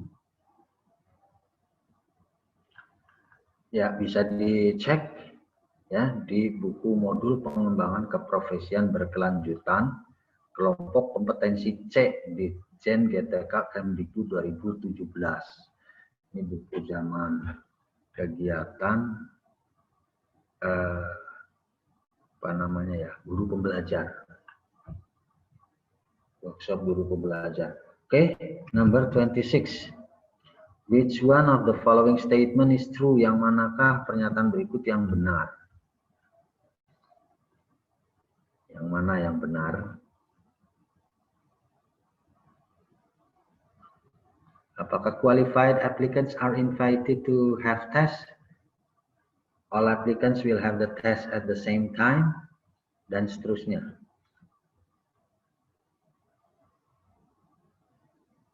Nah, ternyata adalah jawabannya yang A ya. Yang A, pembahasannya B, C, D menyimpang dari teks. Ya betul, all participants will have the test at the same time. Semua pelamar itu akan dites pada saat yang sama, tidak.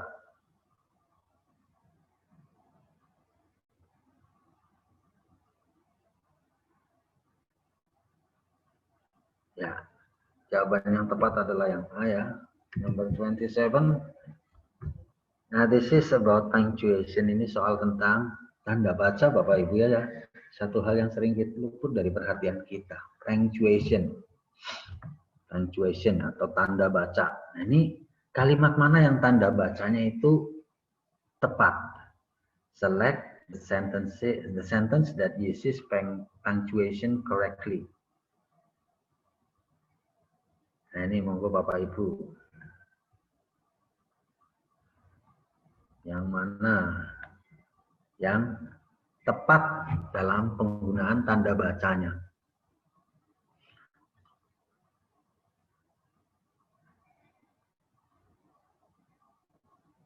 Nah, kita lihat pembahasannya.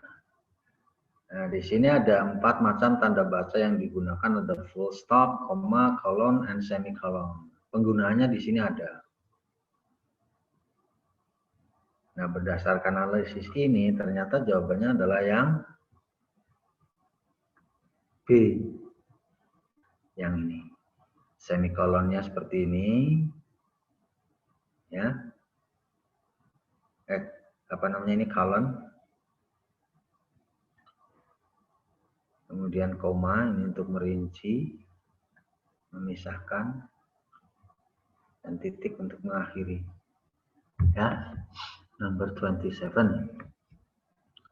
Oke, ini juga diambil atau bersumber dari modul pengembangan keprofesian berkelanjutan kelompok kompetensi C. Ya, jadi ternyata dalam modul tersebut ada materi tentang punctuation atau tanda baca. Next question number 38.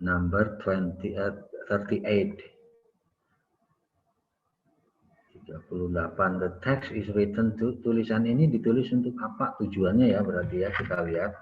Oh, ini sebuah teks iklan saya kira. Nah, tujuan dari iklan ini adalah apa? Tujuan, the purpose, the social function, communicative purpose of this advertisement. That's right. Okay. Yeah. What is the the social function or the communicative purpose of the text? Advertisement ya, tujuannya adalah mempromosikan, mempengaruhi, meyakinkan, mendorong orang menggunakan produk, jasa, ataupun event ya. Jadi yang mana ini jawaban yang tepat adalah promote an English course service, mempromosikan pelayanan belajar bahasa Inggris. Di nomor 38, kita lanjut 39. Next session, kata sesinya ini punya makna yang sama dengan kata apa? Course ya Bapak Ibu ya, saya kira ini sangat-sangat jelas. Okay, number 40. Who would likely be interested to read the text? Siapa yang paling tertarik membaca teks tersebut? Teks tentang iklan kursus bahasa Inggris gitu sajalah di Dubai atau di Abu Dhabi. Siapa yang paling tertarik untuk ini? Yaitu, apakah expatriates who live and work in Dubai? Para ekspatriat yang tinggal dan bekerja di sana, saya kira tidak membutuhkan, karena ketika mereka bekerja di sana yang dibutuhkan adalah bahasa Arab. Konteksnya begitu. Apakah orang tua yang ingin menyiapkan bisnis untuk anak-anaknya? I don't think so, because ya, mereka seharusnya lebih concern kepada bisnis.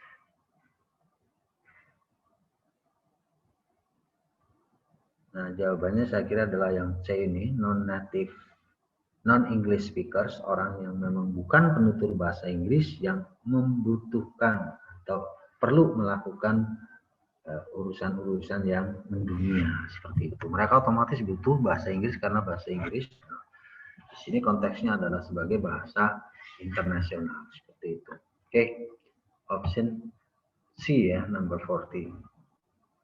Option C. Okay. Number 41. What is the topic of the text?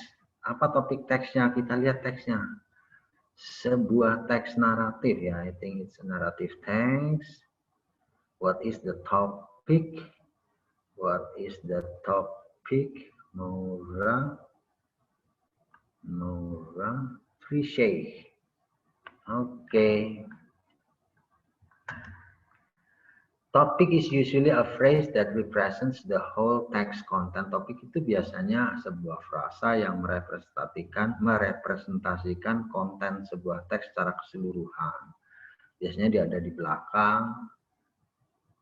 Maaf, bukan itu ya, tapi ini merepresentasikan isi teks secara keseluruhan. Berarti yang mana ini tadi?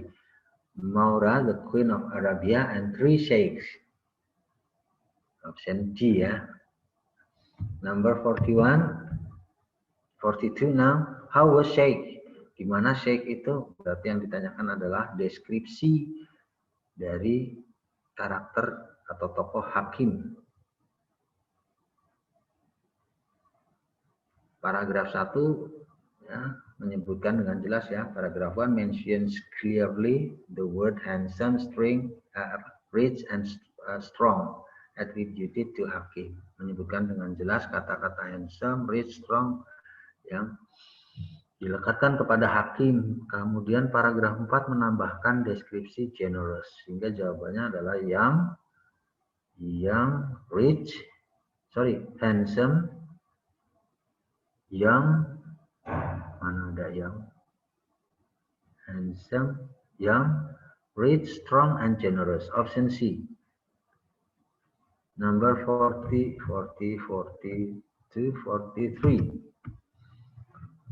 The Queen decided to marry Sheikh Hakim. This is in paragraph 1, 2, 3, 4, 5. Let's see the text. Mary. 1, 2, 3, 4. Jadi ada di paragraf yang keempat. Oke. 4.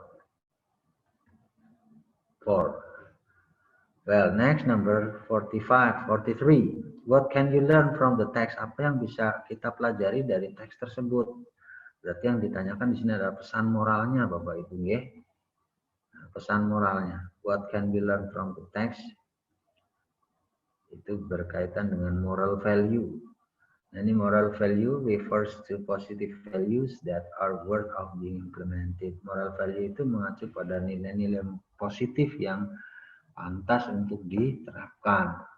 Kemudian biasanya muncul di bagian akhir, lalu biasanya terkait dengan karakter utama, ya, perilakunya maupun sikap-sikapnya. Berarti jawabannya adalah mana ini? Yang A ya Bapak Ibu ya, yang A. Oh sorry, yang A. Yang A. You will get what you give. Kita akan mendapatkan apa yang kita berikan. Next, question number 45. Disguise. Kata disguise ini antonimnya apa? Disguise antonimnya adalah disguise itu artinya adalah menyembunyikan ya Bapak Ibu ya. Menyembunyikan penampilan diri seseorang agar menyamarkan identitasnya. Maka ini berlawanan dengan kata show yang justru berarti menunjukkan. Oke Bapak Ibu, 46.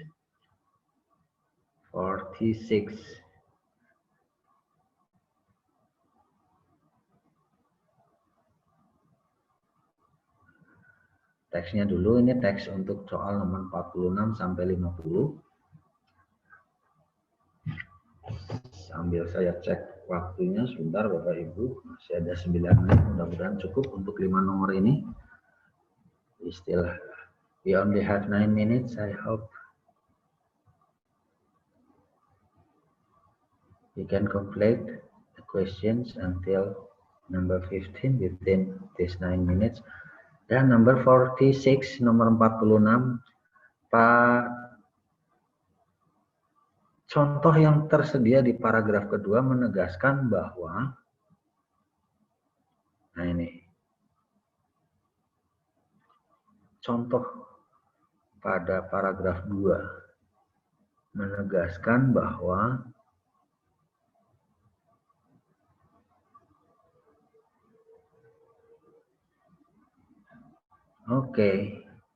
bahwa nah ini, the most obvious classification of chemistry is based on appearance. Ini informasi di paragraf kedua ya, di sana disebutkan bahwa pengelompokan bahan-bahan kimia yang paling jelas itu adalah didasarkan pada appearance-nya, pada tampilan atau rupa atau wujudnya. But we will soon notice, tapi kita akan segera dapati ya, many different material, banyak benda-benda yang berbeda itu ternyata have the same appearance, ternyata punya penampilan yang sama. Ini berarti the chemistry material is very complicated to classify. Ya, bahan-bahan kimia itu sangat rumit untuk dikelompok-kelompokkan, sehingga jawaban yang tepat adalah yang D ya Bapak Ibu ya. Oke. Chemistry materials have more complicated classification. Next, number 47. Paragraph 2 exemplifies the idea about classification that blah blah blah. Paragraf 2 itu mencontohkan gagasan adanya tentang pengelompokan, bahwa jadi kita cari di paragraf kedua ya, kalimat yang jelas-jelas memberikan contoh dari pengelompokan adalah yang mana. Nah ini. Oke. Masih kalimat yang tadi ya. Materials could be classified as solid, liquid, or gas.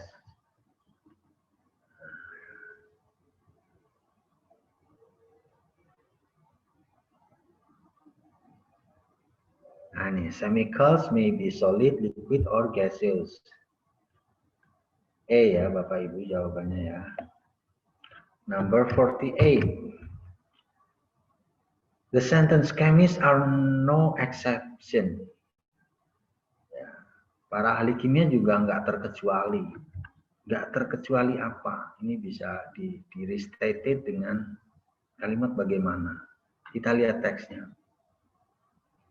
Semua orang suka mengelompokkan sesuatu. Ya.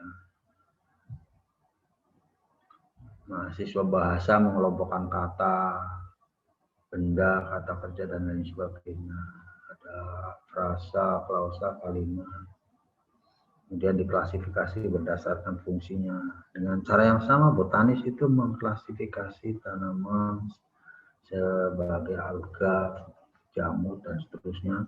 Zoologis juga mengklasifikasi binatang, ada vertebrata, invertebrata. Nah, ini membantu kita untuk mendapatkan informasi, dan jika datanya itu tepat, memungkinkan itu kita memahami ya ide yang sedang kita pelajari. Chemists are not exception. Number 49. Jadi ketika profesi-profesi lain itu melakukan pengelompokan, kemis tidak terkecuali, artinya mereka juga melakukan pengelompokan. It means that they also classify things according to chemistry. Ya, option C, ya, the right answer for this question is option C. Then number 49. The paragraph following the passage most likely deals with the classification of blah blah blah. Paragraf selanjutnya dari bacaan tersebut, ya, yang paling mungkin itu berhubungan dengan klasifikasi atau pengelompokan apa. Kita ingat ya Bapak Ibu, bahwa ini adalah teks yang berbicara tentang kimia, ya, tentang bahan-bahan kimia, sehingga flora dan fauna ini nggak nyambung. Ya, human sounds juga tidak terkait. Yang terkait ada liquids and gases. Oke, ya, di option C. The last question Bapak Ibu. How does the author organize the ideas? Bagaimana si penulis atau pengarang itu mengorganisasi gagasan-gagasannya di sini? Apakah dengan menempatkan gagasan utama sama contoh-contohnya, ya, menyajikan sebab diikuti dengan akibat, atau bagaimana? Nah, kalau kita lihat teksnya tadi sekilas, di sini ada apa namanya, topic sentence, kemudian supporting sentence-nya itu ternyata memang berupa contoh-contoh. Maka kita bisa simpulkan saja, ya, bahwa jawabannya adalah yang A, ya. Semua paragraf diawali dengan gagasan utama sebagai topik sentence, kemudian diikuti dengan contoh-contoh, ya, sebagai supporting sentence. Maka jawabannya adalah yang A.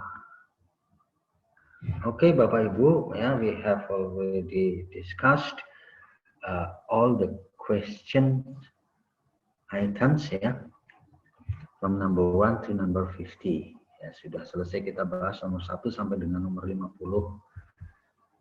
Kita masih punya waktu beberapa menit. Monggo Bapak Ibu ingin ada yang disampaikan, ya. Saya minta bantuan Pak Sudarmono juga untuk ini. Baik, silakan Bapak Ibu. Baik, terima kasih Pak Jafar Sarifuddin yang telah sangat luar biasa menjadi narasumber pada siang hari ini. 32 peserta, monggo Bapak Ibu. Terima kasih Bapak. Kita kasih applause dulu untuk narasumber kita yang sangat luar biasa. Pripun Pak? Ya, kita kasih applause untuk Pak Jafar Sarifuddin ini. Bapak Ibu. Ya, luar biasa. Terima kasih Bapak. Silakan Bapak Ibu, barangkali ada yang ingin disampaikan. Ada yang ingin disampaikan dari peserta? Ya, ini sedang saya tawarkan, Pak. Monggo. Monggo Pak, ditawarkan. Baik, silakan Bapak Ibu. Barangkali ada yang ingin disampaikan atau didiskusikan. Ini senyampang Pak Jafar masih berada di ruang. Pripun Pak? Saya tawarkan kepada peserta ini. Oke. Ya, nanti kalau ada nanti saya sampaikan kepada Pak Jenny. Ini nampaknya yang sudah menghidupkan mikrofon Mbak Anissa Nur Cynthia, mungkin mau menyampaikan. Beliau sudah menghidupkan mikrofon. Oh, dimatikan kembali. Mbak Lisa Diansari mau menyampaikan? Mohon maaf Pak Jafar, saya stop dulu untuk share screen-nya ya. Biar nanti kelihatan siapa yang akan menyampaikan. Mohon untuk sejenak menghidupkan kameranya Bapak Ibu. Nanti juga akan saya dokumentasikan. Saya print screen ya, biar nanti ada dokumentasi untuk kegiatan hari ini. Silakan kameranya dihidupkan. Ayo yang lagi berangantuk juga segera bangun. Baik, ya ini sudah ada beberapa yang dihidupkan jadi kelihatan. Atau Ibu Bapak, silakan Ibu Bapak, ada yang ingin disampaikan? Kalau saya lihat di chat room tidak ada Pak Jafar. Di chat room tidak ada pertanyaan. Iya, monggo. Ya. Pak Jafar. Oh, ada ini dari Anissa Nurcintia. Silakan Mbak Anissa. Nanti pembahasan ini di-share nggak ya? Oh, Soalnya baik. tadi saya telat. Baik, nanti materi PPT dari Pak Jafar akan dikirim kepada saya. Kemudian saya nanti share di grup Telegram. Ya, yang Telegram yang ada. Pak, di sini kok putus-putus ya? Di sini lancar loh, Pak. Ya, mohon maaf Pak Sudarmono, di sini suaranya terputus-putus. Oh iya. Ya, sebentar. Tapi alhamdulillah di sini lancar, suara Bapak juga terdengar dengan jelas sekali. Di Karangpucung juga lancar. Iya. Kedengaran semua. Oke. Ya. Atau mungkin gangguan sedikit di tempatnya Pak Jafar. Di sini lancar, Pak. Perlu saya sampaikan Pak Jafar, di chat room tidak ada pertanyaan. Kemudian yang secara langsung tadi kayaknya ini Mbak Anissa Cynthia mau menyampaikan dan beliau sudah menanyakan tentang materi ini. Mbak Anissa, insya Allah PPT ya, PowerPoint dari Pak Jafar nanti kan akan dikirim kepada saya. Lalu saya akan share di grup Telegram yang sudah kita punyai, yaitu peserta P3K Kabupaten Cilacap. Begitu, Bapak Ibu. Yang lain ada? Ayo yang belum menghidupkan kamera, tolong dihidupkan. Mau saya ambil dokumentasinya ini.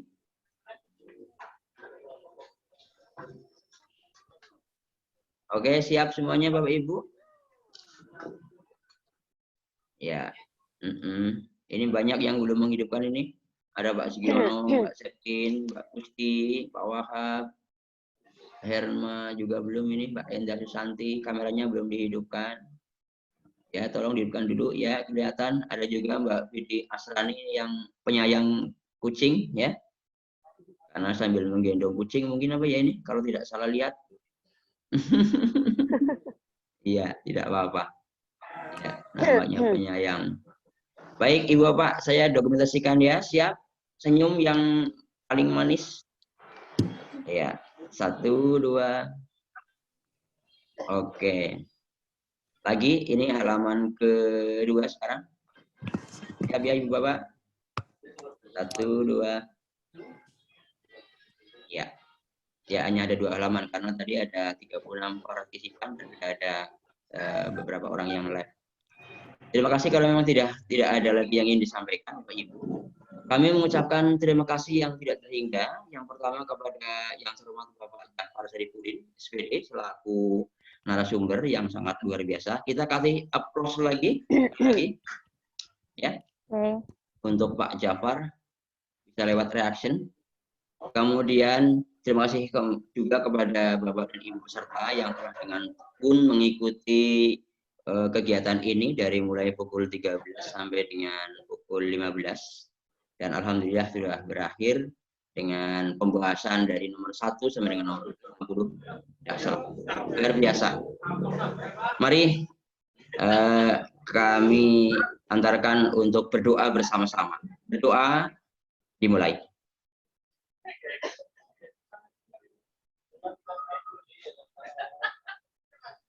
Selesai. Ibu Bapak masih ada kesempatan yang belum mengisi daftar hadir. Kalau ada yang belum sempat mengisi, karena saya lihat responnya yang daftar hadir baru 26. Padahal tadi pesertanya ada 35 lebih begitu ya. Tadi sudah saya share di chat room. Terima kasih. Mohon maaf. Assalamualaikum warahmatullahi wabarakatuh. Waalaikumsalam warahmatullahi wabarakatuh. Waalaikumsalam.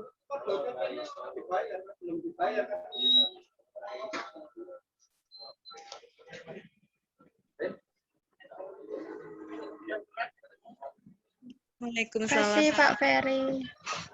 Terima kasih Pak Sudarmono. Oke, sami-sami.